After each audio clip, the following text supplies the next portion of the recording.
So I wanted, before we get started, to let everyone know that I have a new podcast out, and it's called Meditations. If you like the Meditations segment of this current podcast, you'll like the Meditations podcast. It's nothing but 20 minutes of meditative sounds. And now, on with the podcast. Ladies and gentlemen, welcome to Caesar's Palace for 12 rounds of boxing. In the red corner, from Los Angeles, California, wearing the red trunks with the gold trim, weighing in at 125 pounds, the lightweight champion of the world, Danny Little Red Lopez. Well, Bill, our winners get a home theater receiver. That's right. Experience the full potential of high-definition video with this 72-channel digital home theater receiver from Yamaha. But wait, that's not all. They also get a 5.1-channel surround sound system from Mirage. With 5 palm-sized speakers and a compact subwoofer cube, the MX 5.1 brings you huge immersive sound with Mirage's omnipolar technology. All from the Spiegel catalog, Chicago, Illinois, 60609. And they're taking closer order as down the stretch they come. Mr. Hot Stuff has 3 lengths to make up with chocolate candy last. On the rail, take the points behind that gallant son with chocolate candy gaining on the outside. In the lead is Pioneer of the Nile being tackled by chocolate candy. They're neck and neck as they come to the wire. And Pioneer of the Nile holds off chocolate candy and wins the Santa Anita Derby. And now, on your feet, time to greet holder of 14 NBA titles, your home team, your Los Angeles Lakers. Number 3 at 6'8", 5th year out of UCLA, playing forward, Trevor Ariza. Starting at center, number 17 at 7 feet, 4th year out of St. Andrews High School, Andrew Bynum. And at guard, number 24, 6'6", 13th season out of Loyal Marion High School, Kobe Bryant.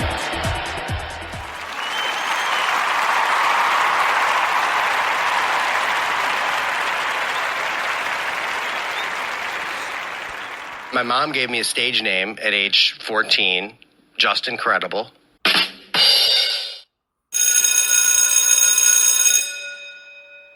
Good morning. It's Wednesday, Apollo Wednesday, June the 25th, and this is The True Conservative. Welcome to all the butchers, bakers, and candlestick makers out there. I'm Ron, your host, and the only true conservative in the United States today. So today, after the Serenity Prayer and the patriotic song of the day, we will have headlines, patriotic shorts, motivation, Bishop Barron, Ayn Rand, and Apollo. All that and more when I get back.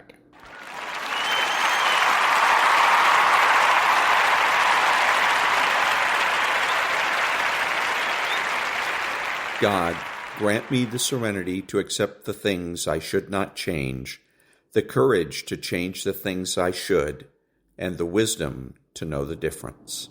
Amen.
Thank you. And now the headlines for Wednesday, June the 25th. U.S. plans to end asylum claims for thousands of migrants. The lesson from New York City is that both illegal and legal immigration can ruin your country. Fertility rate. Chad, 6.03. South Korea, 0.73. Peace through strength. Ford carrier strike group deploys to European theater. Over 1,500 Iranian nationals were caught by border control under Biden. 729 were released. Giant asteroid could crash into moon in 2032, firing debris towards Earth. And those are the headlines for Wednesday, June the 25th. Back in a minute.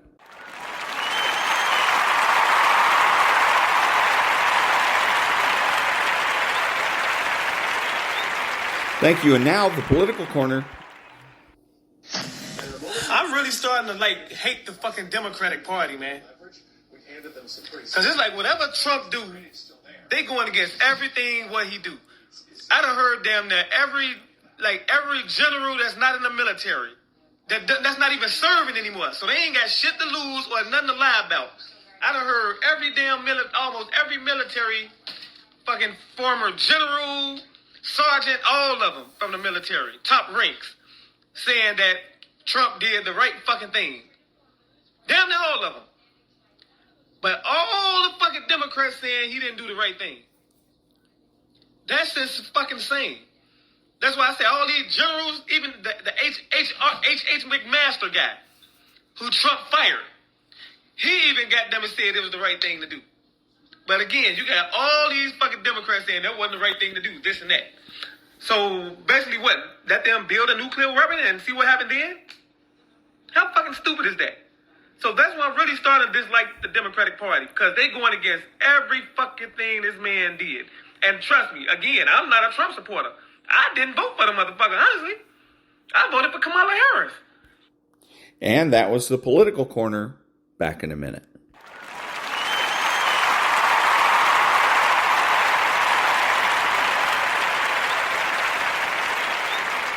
Thank you. Now, the Patriotic Short. It was early morning on June 6, 1944, and members of the 101st Airborne were engaged in a fierce firefight with German defenders. A faint light filtered through shattered remnants of the stained glass windows of the Church of Angoville-au-Plain, illuminating the grim work of medics Robert Wright and Kenneth Moore. The pair had set up a makeshift hospital inside the 11th century landmark. As the battle raged outside, a retreat was ordered, but the medics refused. The church became a neutral ground, weapons stacked outside the door, a sanctuary for the wounded and dying from both sides. The pair saved more than 80 lives. Today, the restored stained glass windows stand as tributes to Wright, Moore, and the 101st Airborne. As Robert Wright later stated, "We were medics. Our job was to save lives, not take them." And that was the Patriotic Short. Back in a minute.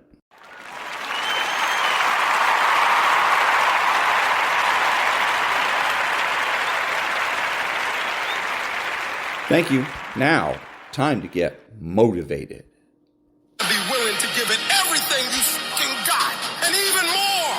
If you keep going every single day and don't stop, your competition will fall off. These other people aren't cut like you. You're cut from a different cloth. They take days off. They get tired. They get weak. They get lazy. But you don't allow that.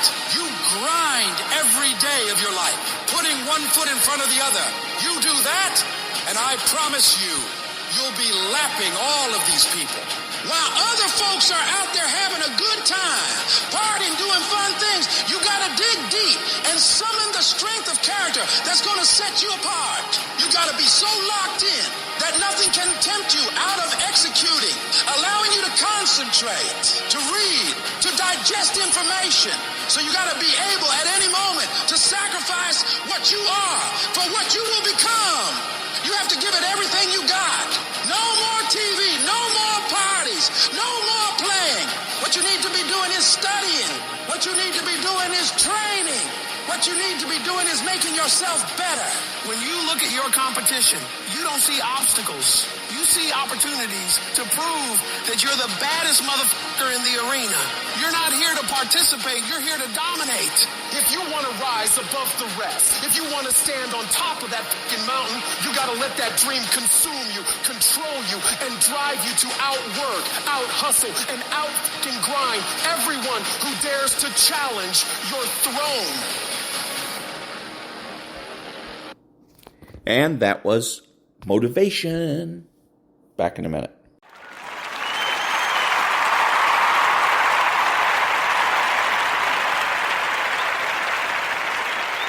Thank you. Now a little bit of meditation.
And that was a little bit of meditation. Back in a minute.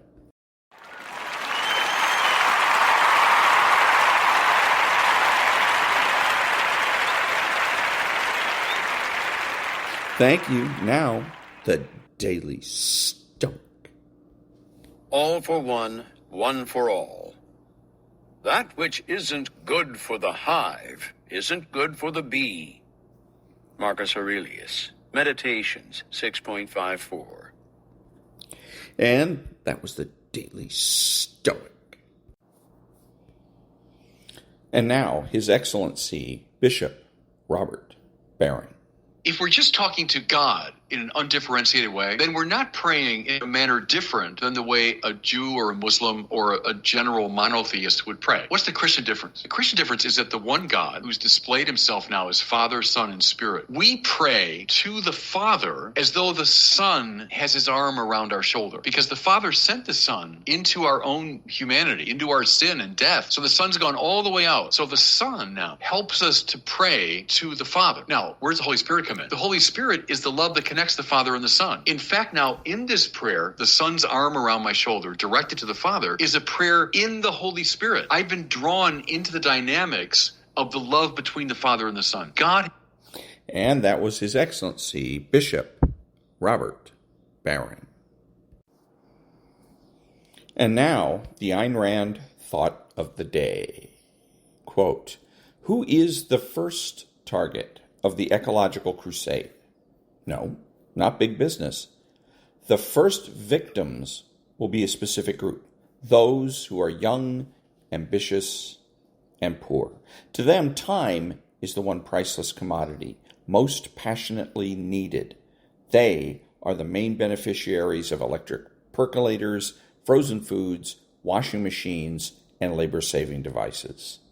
And if the production and, above all, the invention of such devices is retarded or diminished by the ecological crusade, it will be one of the darkest crimes against humanity, unquote. And that's Ayn Rand from the chapter The Anti-Industrial Revolution from the book Return of the Primitive. Back in a minute.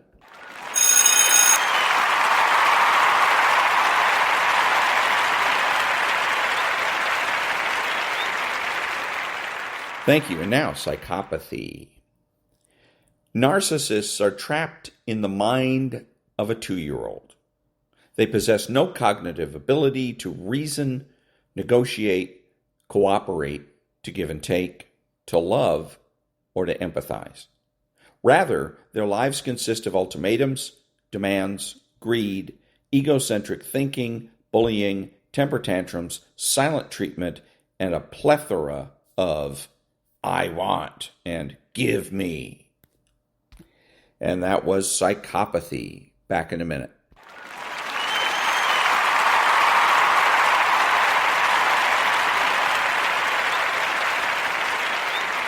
Thank you. Now, Stu Varney.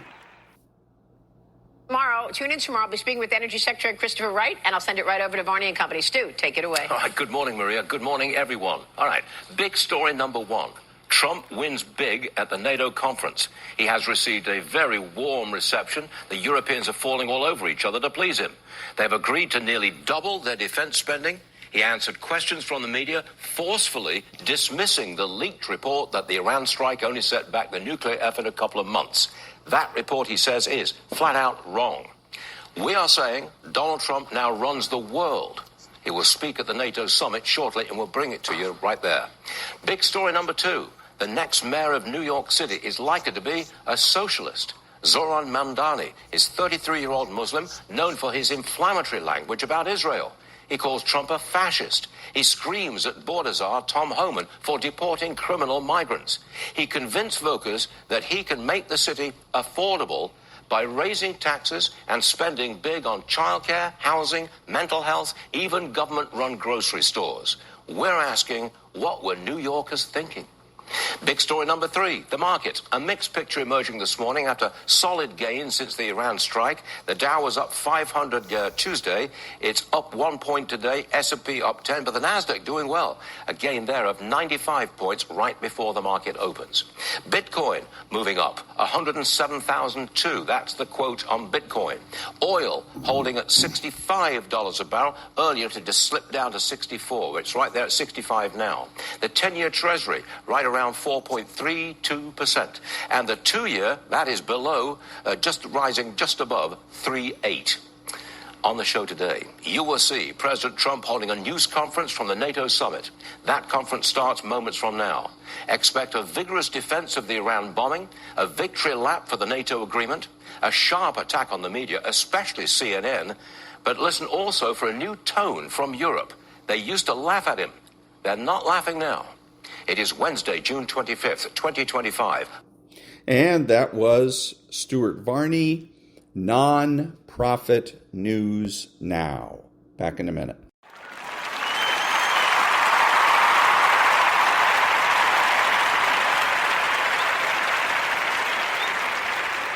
Thank you. And now from a book that's called Good Inside.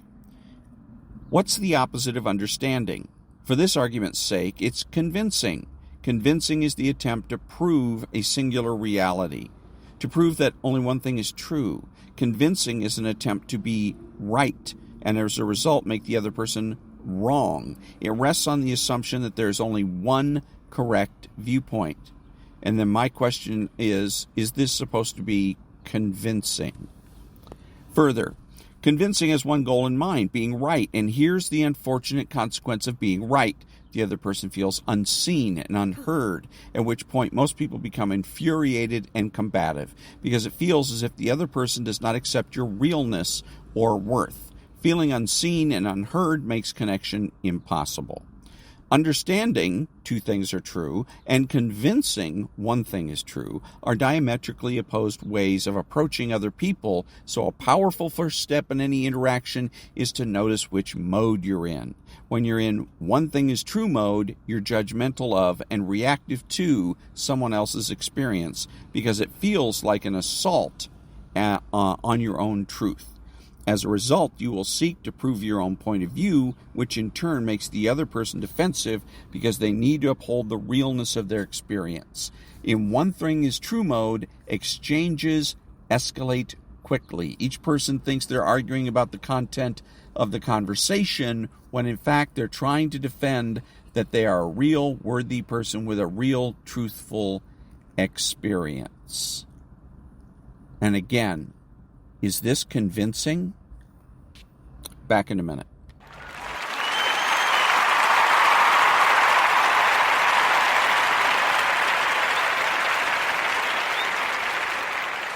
Thank you. So, in the American Thinker, the war powers narrative is false. And the Constitution proves it. And actually, this is a piece that's anti-Constitution by Charlton Allen. But by reading the headline, you'd think that he was supporting the Constitution. So this is the last few paragraphs. War powers debates can strengthen the republic when conducted in good faith and at the right time. But reflexive, theatrical, hyper-partisan posturing is not statesmanship. If congressional leaders truly wish to reassert their authority, they should start by respecting the Constitution on the actual text of the War Powers Act, not hijacking headlines after the commander-in-chief has done his duties, and certainly not with performative impeachment threats or demands that tie the president's hands while our enemies reload. The Constitution, including its carefully drawn separation of war powers, is not a suicide pact. There we go with the stupid suicide pact thing. And it must not be twisted into one by those seeking political advantage in a dangerous, often unforgiving world. And again, it was by Charlton Allen, dumb shit of the day, because those are always the two arguments. Number one, it's not a suicide pact. Number two is that tying hands. Oh, you're going to tie the president's hands. Well, of course. What do you think the Constitution is all about? Do you think that the Constitution is all about giving and expanding, ever expanding the powers of government? Or do you think that the Constitution is about restricting the powers of government, particularly the federal government? In essence, tying the hands of the federal government. That's exactly what it's about. That's why it was instituted. And if Charlton Allen hasn't figured that out, maybe he ought to take a history lesson. Now, as far as the suicide thing, it's simple. I don't understand why Congress just won't declare war. What is it? They got an allergy? They're allergic to declaring war? Right? You sit down with the president. The president says, you know what? I got the itch to attack Iran. And Congress thinks, okay, it sounds reasonable. We don't want Iran to get a nuclear weapon either. Then go and get a declaration of war. Congress just simply comes together and says, we declare war.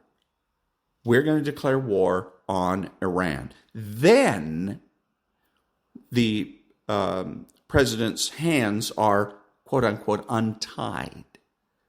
And then the president can send in all the planes he wants to, the ships, put boots on the ground or whatever it is that he wants to do.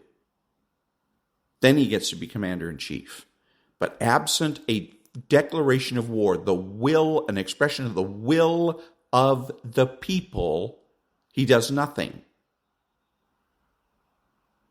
That's what the Constitution is all about. And I don't understand why people like Charlton Allen can't figure that out. Are they really that stupid? Okay, you want to go on military adventures, you want to go into Afghanistan, you want to go into Iraq, fine. Get a declaration of war.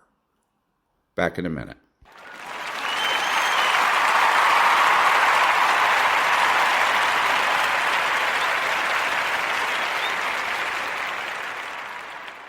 Thank you. Now the preamble to the Declaration of Independence.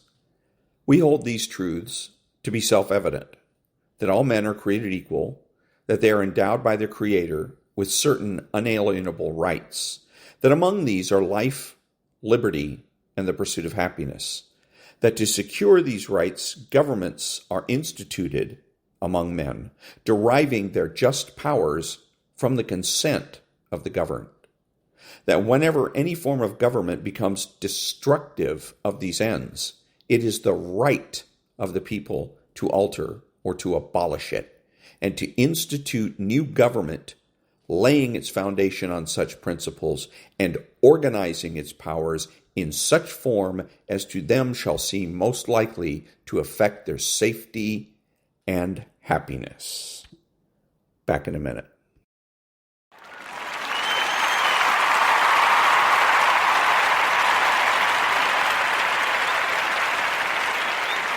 Thank you. And now, Sánchez. La OTAN está unida y sale de esta cumbre con más fortaleza frente a los desafíos que afronta Europa y, por supuesto, también la relación transatlántica. Lo que hemos acordado es sobre capacidades técnicas y humanas que los aliados tendremos que desarrollar o también adquirir durante los próximos años para fortalecer nuestros instrumentos de disuasión y de defensa colectiva. España, como saben, está firmemente comprometida con estos objetivos de capacidad. Los va a cumplir en tiempo y forma, como hemos hecho siempre. Y para ello, como saben, y lo presenté ante las Cortes Generales hace ya más de un mes, el Gobierno de España desplegará lo que hemos llamado el Plan Industrial y Tecnológico para la Seguridad y la Defensa, que saben que presentamos el pasado mes de abril, para ser más concretos, que nos fija un objetivo de cumplir con el 2% del Producto Interior Bruto en gasto en seguridad y en defensa en España y, por tanto, nos va a permitir este plan que de forma sostenida y de acuerdo también a los cálculos que hacen el propio Ministerio de Defensa y nuestras Fuerzas Armadas, contar con ese compromiso numérico del 2% del PIB.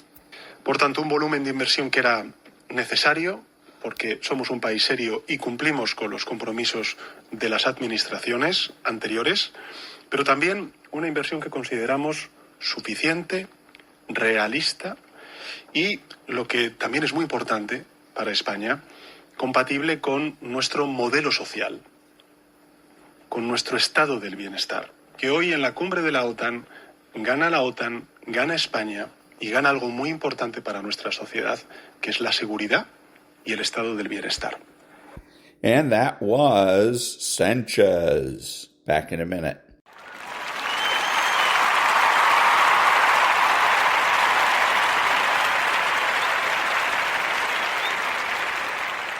Thank you. And now, what does the phrase, if you're explaining you're losing, mean in debates?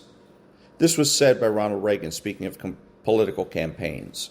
From the perspective of your audience, if you have to explain yourself, you come off looking desperate to convince. As a consequence, you lose the high ground. From a more philosophical perspective, when you have a clear conscience and strong conviction towards the positions you take, your values, truth, and direction, you don't need the opinions or consent of others. As a consequence, you don't need to explain yourself. However, if you yourself are not convinced of the validity and truth of your position, or you can't fully justify your choices, then you continue to expel words in an attempt to create the illusion of certainty. Back in a minute.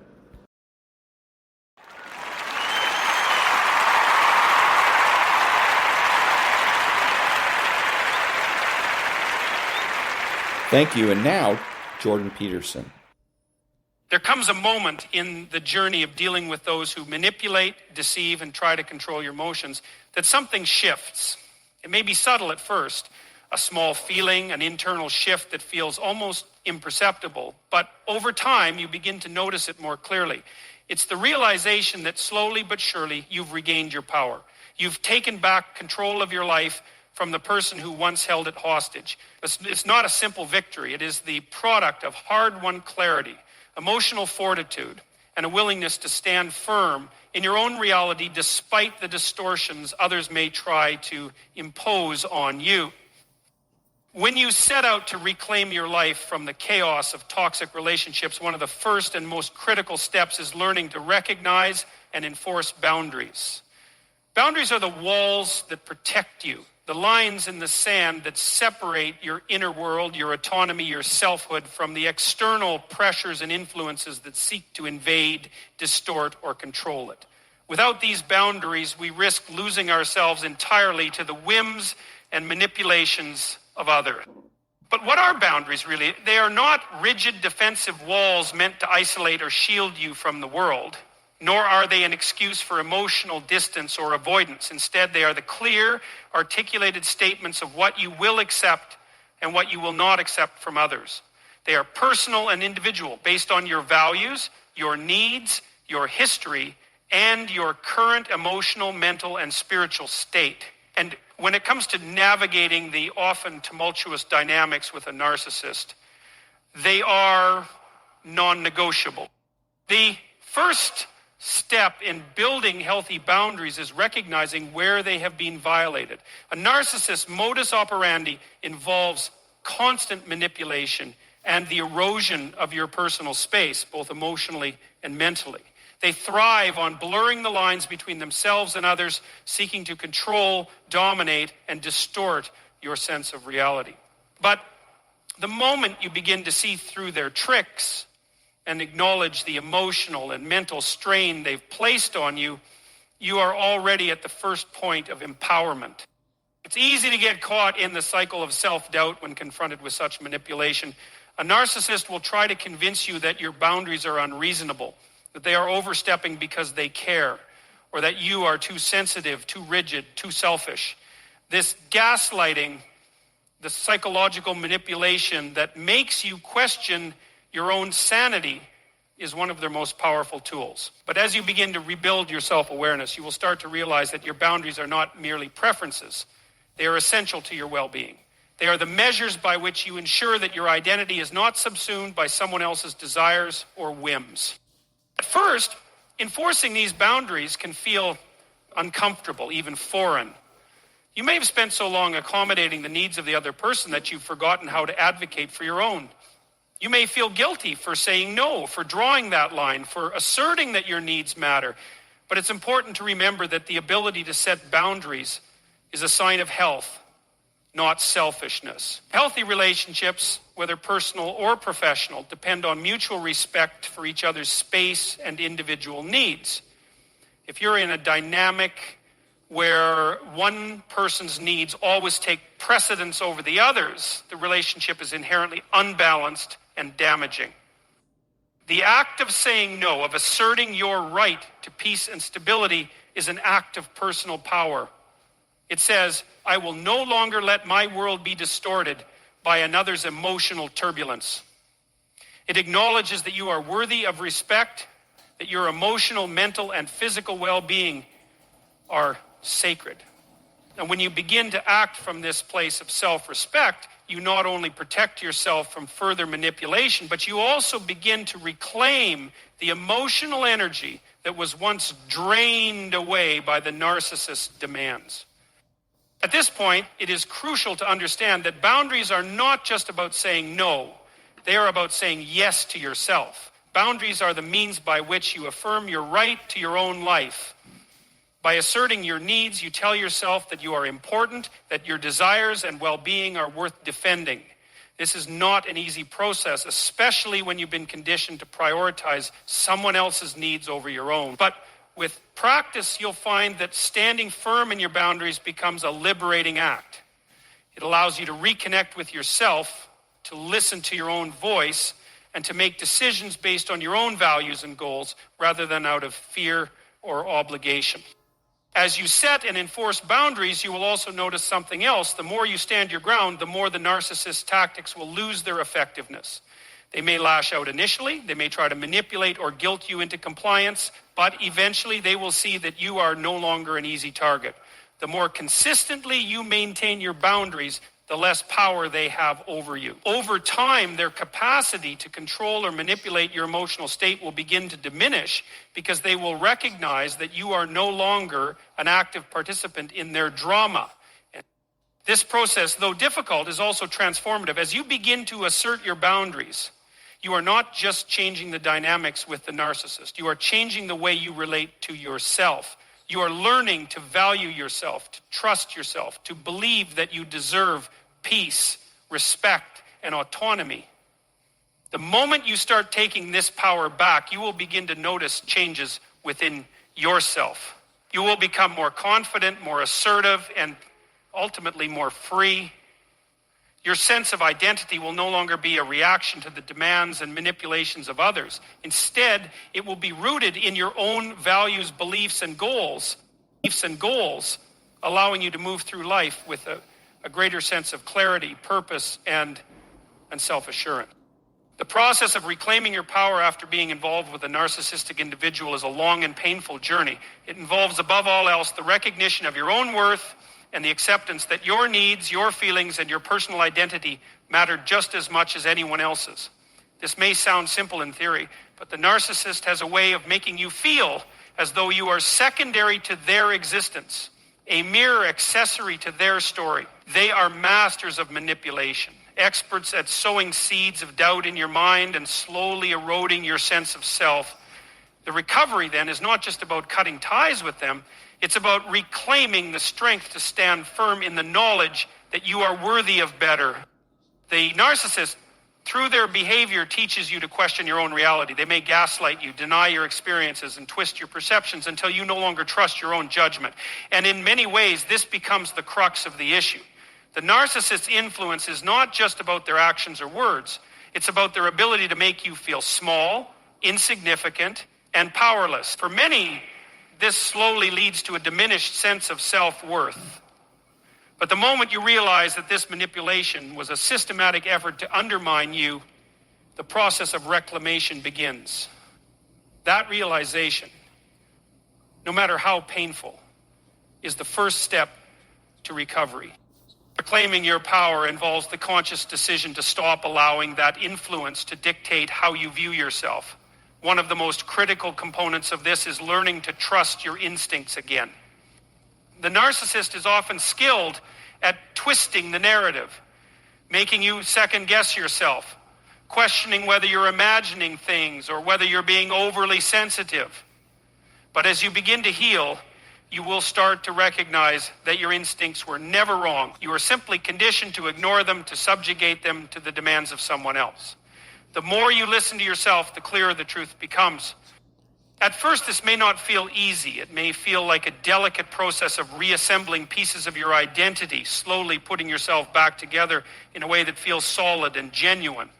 You may find yourself second-guessing whether you are making the right decision, whether you truly have the strength to break free from the patterns of behavior that have been ingrained in you. These feelings are normal, and in many ways they signal that you are pushing through the discomfort of growth. It's important to understand that you will not be healed overnight. Healing is not linear. Some days it will feel like you've made significant progress, and other days it may seem like the past is pulling you back into its grasp. But with each day that you choose to reclaim your voice, your power, your identity, you are breaking free from the narcissist's grip. And in time, the grip weakens. What's particularly insidious about narcissistic abuse is that the damage is often invisible. The narcissist's primary goal is not just to control you, but to distort your perception of reality. They want you to believe that you are incapable of making your own decisions, that your feelings and needs are irrelevant. This is why their manipulation often goes unnoticed at first, because they cloak it in words that seem innocent or even caring. It is only when you step back and look at the broader picture that you can see how the manipulation has influenced every aspect of your life. As you begin to reassert control over your life, it is essential to take a deep look at the patterns of behavior that were established during your time with the narcissist. This is where the work really begins. It's not enough to simply cut ties with them. You have to actively work to untangle the web they have spun around you. This may involve rebuilding relationships with others, seeking therapy or counseling, and most importantly, learning to trust yourself again. You will also need to develop the resilience to deal with the inevitable pushback from the narcissist when they realize their influence over you is slipping away. They may resort to anger, guilt tripping, or even attempts at manipulation, trying to drag you back into their world. But with each step you take in reclaiming your power, you become more equipped to handle these tactics. And one of the most empowering realizations you'll have as you move forward is that you don't need validation from others, especially not from someone who has spent so much time trying to devalue you. Your value is intrinsic. It's not dependent on how someone else perceives you, nor is it determined by how much you are willing to sacrifice for others. You have the right to live for yourself, to honor your own needs and desires without constantly seeking permission or approval from anyone else. As your sense of self-worth grows, you will find that you are able to engage in healthier, more balanced relationships. The narcissist, by contrast, will remain mired in their need for control and admiration. Their world, built on the manipulation of others, will begin to collapse in on itself as the people they've used and discarded in their lives begin to see through their tactics. Their need to dominate, to maintain a false image of perfection, is a fragile construct, and it is only a matter of time before it unravels. Meanwhile, you will have reclaimed your autonomy, and with it, the freedom to live a life that is truly your own. And while the process may have taken time, the strength and clarity that come from it will continue to shape your life for years to come.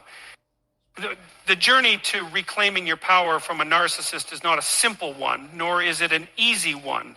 It requires a deep, often uncomfortable process of self-examination, challenging deeply held beliefs about yourself and the world around you. The narcissist's primary weapon is manipulation through control, deceit, and an insidious undermining of your sense of reality. This is often a gradual process, so slow and subtle that you don't even realize what is happening at first, that make you doubt your thoughts, your feelings, your instincts.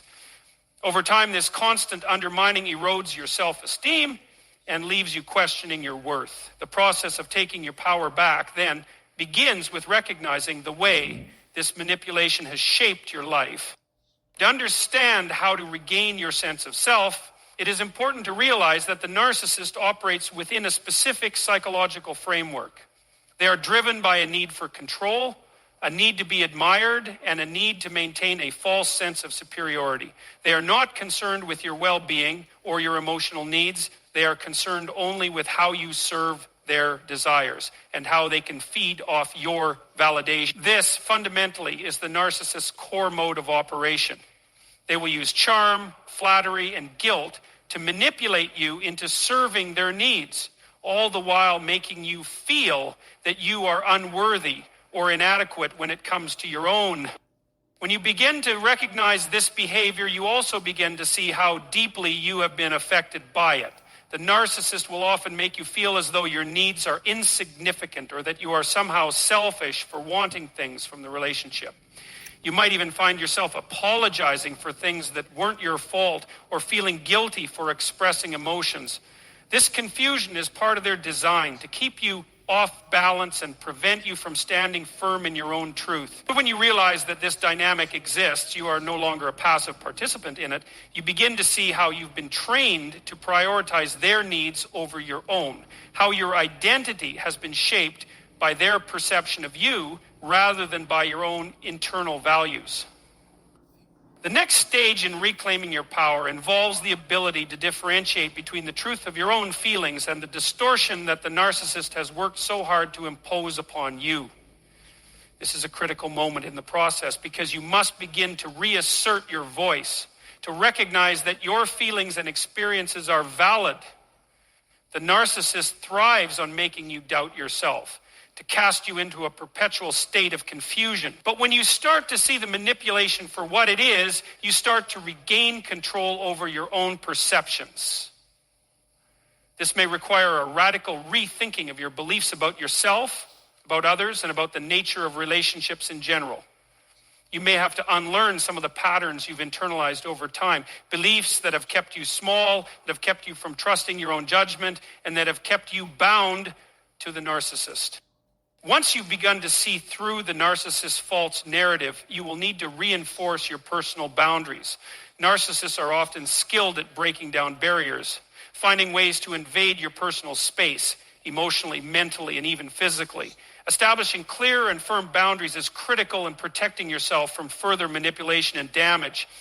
This process is not easy because it often feels uncomfortable to stand up for yourself in a direct and firm way. It goes against the grain of everything you've been taught by the narcissist, who has likely convinced you that setting boundaries is selfish or inappropriate. But the reality is that boundaries are essential for maintaining your integrity, your self-respect, and your ability to function in healthy relationships.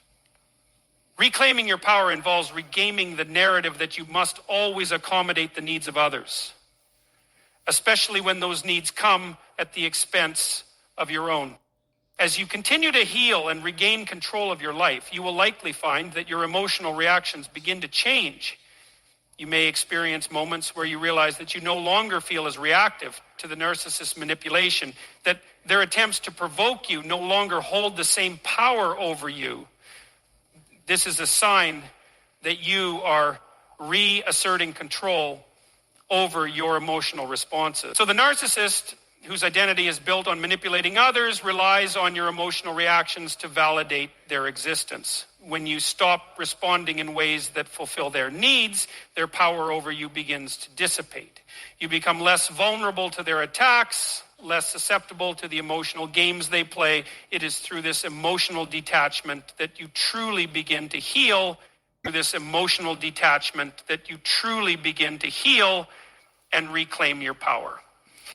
But even as you regain control over your emotions and your boundaries, there is another challenge that often arises: the narcissist's attempt to undermine your progress.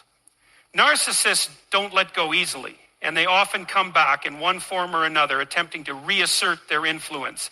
They may use guilt, charm, or manipulation to draw you back into their world. This is where your strength of character becomes crucial. You must remain steadfast in your commitment to your own well-being, recognizing that every time you entertain their attempts to reconnect, you are allowing them to infiltrate your life again. True power comes from the ability to remain firm in the face of this pressure, to refuse to engage with their toxic behavior, and to continue building a life that is centered around your own values and goals.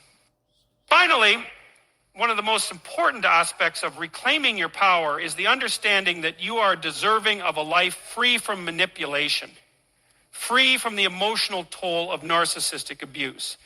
The narcissist's world is one of deceit, falsehoods, and an insatiable need for admiration. Their power over you exists because they have convinced you that you are unworthy, that your needs are secondary, and that their desires must always come first. Reclaiming your power means rejecting that false narrative and embracing the truth of your own inherent value. It means recognizing that you have the right to exist in the world without constantly being subject to the whims of someone else. As you do this, you will find that your confidence grows, that your self-worth solidifies, and that your emotional independence becomes a source of strength. And with that strength, you begin to build a future where the narcissist's hold on you is no longer a part of the equation. It is essential to recognize that the process of reclaiming your power from a narcissist is not simply a matter of severing ties or walking away. It is a process that begins deep within at the level of your own psychology. The narcissist's influence, for all its destructiveness, is rooted in your own vulnerabilities, your own sense of self, and your relationship to others. To free yourself from their grip, you must understand that their power over you is ultimately the result of a distortion or a manipulation of your reality, your worth, and your perception of relationships. The first step in this reclaiming process is understanding how the narcissist operates. Narcissists are at their core driven by an insatiable need for admiration and control. They see people not as individuals with their own agency, but as objects that can be manipulated for their own gratification. The narcissist world is one in which they are at the center and everyone else exists merely to reflect their greatness. Right? This is a fundamental aspect of their personality structure. Their need for admiration, validation, and dominance often goes unchecked because they employ a range of tactics to maintain control over those around them. They will gaslight, devalue, and exploit others to secure their position of superiority, all the while maintaining a facade of charm, charisma, and even vulnerability. For you, the victim of this manipulation, it is critical to recognize that the narcissist behavior is not a reflection of your inadequacy, but rather an indication of their dysfunction. Narcissists thrive on the psychological energy of others. They need to feel powerful, superior, and adored. And to maintain that sense of superiority, they must keep others in a state of subjugation, self-doubt, and insecurity. They are constantly feeding off the validation they get from others, and the more they can erode your confidence and sense of self, the more they can maintain their false sense of grandeur. This is why their behavior is so damaging. It chips away at your sense of identity, leaving you questioning your worth and your ability to trust your own thoughts and feel. The next stage in reclaiming your power involves recognizing the distortions that the narcissist has implanted in your psyche. Over time, their manipulations can cause you to doubt your own perceptions and instincts. You may begin to second-guess yourself, feel confused, or feel as though you are always walking on eggshells. You might find yourself apologizing for things you didn't do, or feeling guilty for expressing your needs. This self-doubt is a critical aspect of the narcissistic relationship, as the narcissist works to convince you that you are somehow broken or unworthy of respect. To reclaim your power, you must first reconnect with your own truth. This means questioning everything you've been told by the narcissist about yourself, your value, and your needs. Your value and your needs. So this is not an easy process because it requires a fundamental shift in how you see yourself and the world around you. Narcissists manipulate not just your behavior, but your very worldview. They create a narrative in which they are always right, always justified, and always deserving of special treatment. They craft a reality in which your needs are irrelevant and their desires are paramount. To break free from this narrative, you must start to build a new framework for understanding yourself and your relationships. This process involves a great deal of introspection as well as the courage to confront uncomfortable truths about yourself and your past. You must be willing to accept that you are not the problem. The problem is the manipulation, the control, the exploitation that the narcissist has inflicted upon you. As you begin to see through the narcissist's manipulations, you will need to set clear and firm boundaries. This is crucial because narcissists will continue to try to exploit you unless you make it clear that you will no longer tolerate their behavior. Setting boundaries is not about being cruel or vindictive. It's about protecting your emotional and psychological well-being. Narcissists are expert boundary violators, and they will push, prod, and attempt to breach the lines you draw. This is why it is so important to maintain a firm stance. They will test you, trying to see if you are serious about enforcing those boundaries. At this point, you must be prepared to stand your ground. you must understand that these boundaries are non-negotiable and that any attempt by the narcissist to break them is a violation that cannot be allowed to go unchecked. The act of setting boundaries is also about reclaiming your own agency and autonomy. For far too long, the narcissist has sought to control your actions, your emotions, and your life choices. To regain your power, you must take back the right to make decisions for yourself. This means saying no when you need to, speaking up when you are uncomfortable, and standing firm in your convictions. It may be uncomfortable at first, especially if you have been conditioned to prioritize the narcissist's needs over your own, but it is an essential part of the process of healing and reclaiming your power. As you continue to implement these changes in your life, you will begin to notice shifts in your emotional responses. The narcissist's attempts to provoke or manipulate you will lose their potency. You will find that you no longer react in the same way. The emotional pull they once had over you will begin to fade, and with it, their power over you will diminish. This is a sign that you are regaining control over your own emotional landscape. Narcissists thrive on emotional reactions. They want to provoke you, elicit a response, and then use that response to maintain their sense of control. When you stop reacting, you stop feeding into their manipulation. The more emotionally detached you become, the less power they have over you. One of the final steps in this process of reclaiming your power is learning to trust yourself again. This is often the hardest part because narcissists spend so much time undermining your confidence and sowing seeds of doubt that it can be difficult to believe in your own judgment. But the truth is that you are capable of making sound decisions, of discerning what is best for you, and of acting in your own best interest. The narcissist's manipulation cannot erase the strength that lies within you. As you continue to set boundaries, trust your instincts, and disengage from the narcissist's influence, you will begin to rebuild your self-confidence. This is the true path to freedom, not simply walking away, but reclaiming your autonomy, your self-worth, and your ability to trust yourself again. Reclaiming your power from a narcissist is not about revenge or retribution. It is about taking back your life, your energy, and your sense of self. It is about recognizing that you are worthy of respect, love, and care, and that you no longer need to subject yourself to the toxic influence of a narcissist. As you continue on this journey, you will find that your life opens up in new and unexpected ways. You will be able to cultivate healthier relationships, build stronger connections, and most importantly, live with a renewed sense of self-respect and confidence. And that was Jordan Peterson. Back in a minute.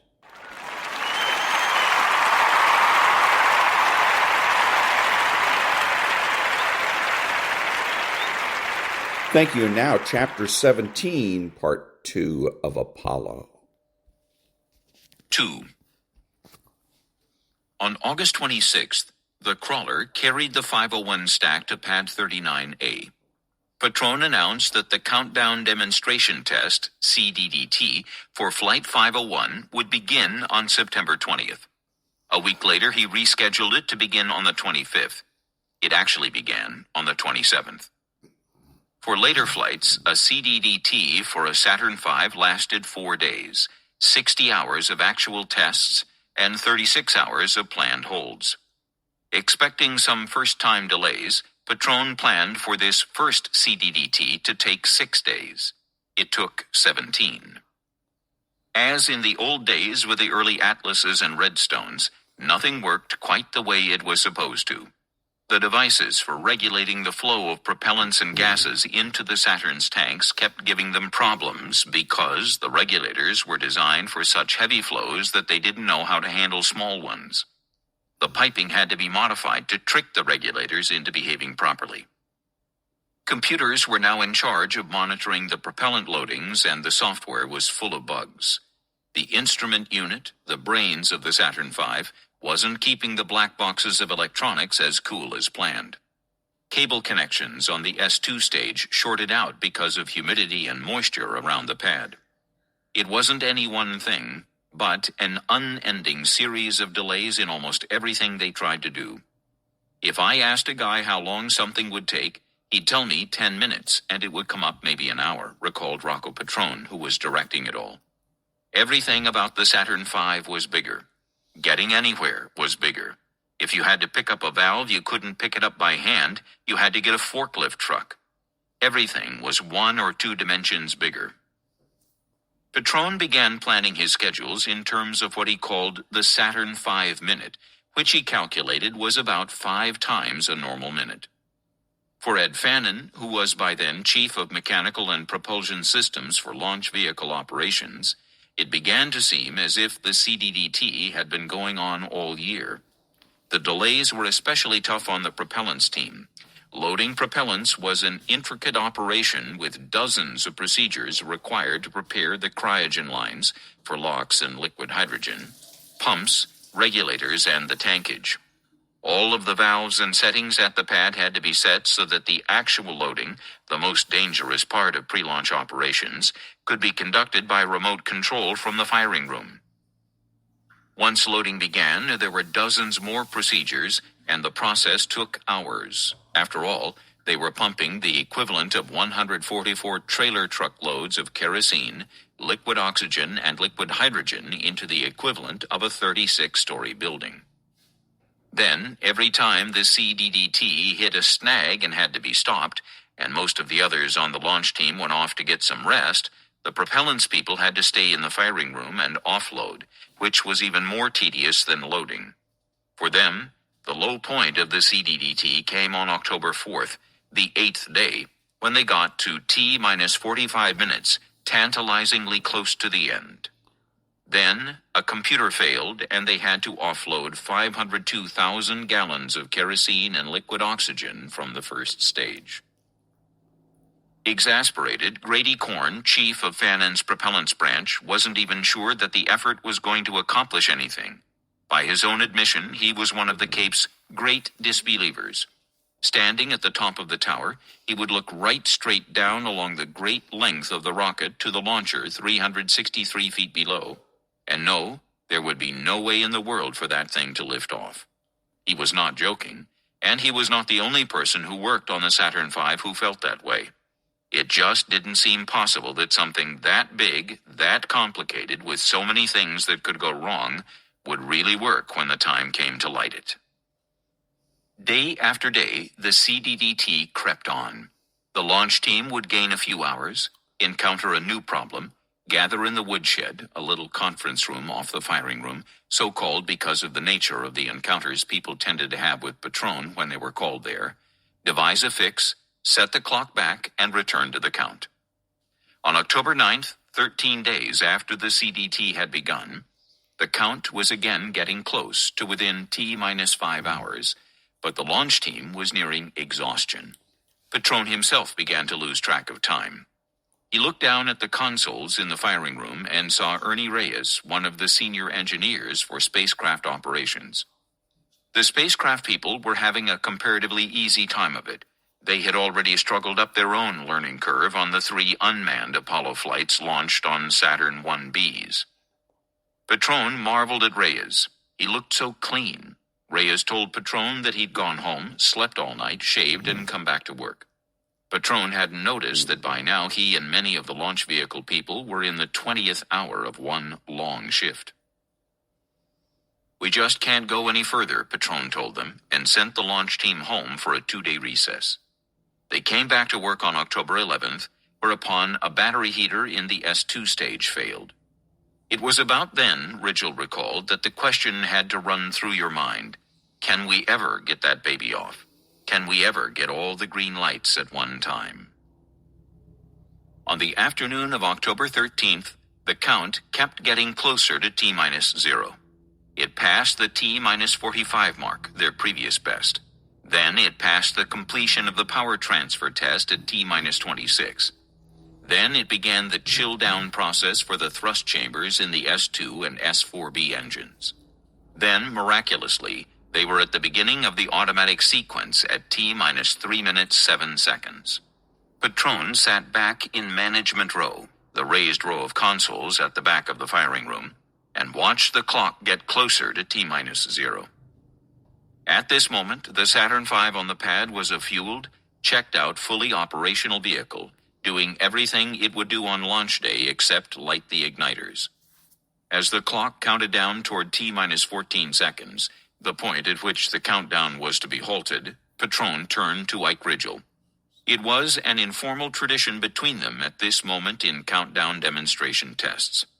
"Ike," Petrone said, "are you sure we got all the igniters out of there?" And Ridgel assured Petrone, as he always did, that the igniters were out and this bird wasn't going to fly away just yet. The long ordeal had finally come to a close.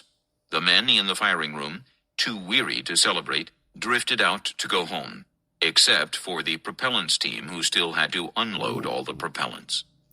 Finally, 28 hours after he had come on shift, Grady Corn announced to Ed Fannin that the propellants were offloaded. "I think I've suffered permanent brain damage," he added. "We got through it," Petrone said, describing the CDDT as one might recall a battle which one had unexpectedly survived. "And we learned a lot. We learned." For Petrone, it was a historic event, whether or not the rest of the world knew about it. At the Cape, those 17 days were when the program came to fruition. They were the days when launch operations came to terms with the Saturn V. And that was Chapter 17, Section 2 of Apollo by Charles Murray and Catherine Bly Cox. And next week, it will be Chapter 17, Part 3. Back in a minute.